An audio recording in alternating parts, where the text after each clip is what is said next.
따스한 4월의 봄이 우리에겐 미안함과 그리움이 된 지 오래입니다. 흘러가는 시간이란 야속한 그 배의 이름처럼 시간은 흐르고 또 흘렀습니다. 시간이 쌓일수록 망각과의 싸움은 점점 더 버거워지기 마련입니다. 잊지 않겠다는 거듭된 다짐 속엔 잊어버릴지 모른다는 두려움과 미안함이 담겨 있습니다. 우리는 그렇게 7년을 보내왔습니다.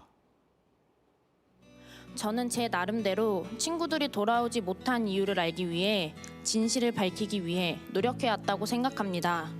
하지만 7년이라는 시간이 지나도록 아직 세월호는 마침표를 찍지 못하고 항상 물음표만 남겨지게 되네요. 우리는 왜 아직도 마침표를 찍지 못한 채 물음표를 새기며 살고 있는가? 우리의 7년은 왜 그랬는가?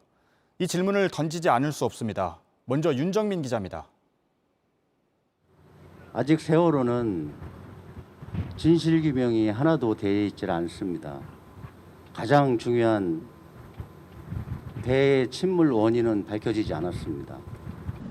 세월호 참사 진상규명을 위해 지금까지 3개의 위원회가 꾸려졌습니다.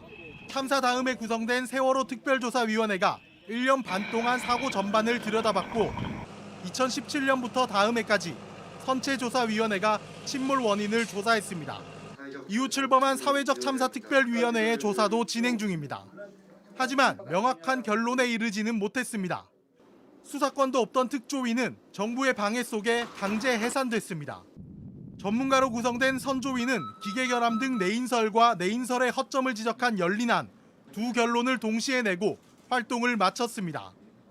사고 후 구성된 합동수사본부부터 2019년 출범한 특별수사단까지 사법적 진상규명 시도도 수차례였습니다. 특수단은 앞선 수사 때 처벌을 피한 해경 지휘부 11명을 기소했지만 법원은 지난 2월 무죄를 선고했습니다. 그 이후에 특수단이 출범한 게 사건 이후 6년 정도 지난 다음입니다. 인력이 충분했다라고 절대 보지 않고요. 기간도 짧았습니다. 결과도 굉장히 실망스러울 수밖에 없었던 것이죠. 남은 건 내년 6월까지 활동 기간이 연장된 사참위와 특검 수사뿐인데 풀어야 할 과제는 여전히 많습니다. 가장 중요한 건 침몰 원인입니다.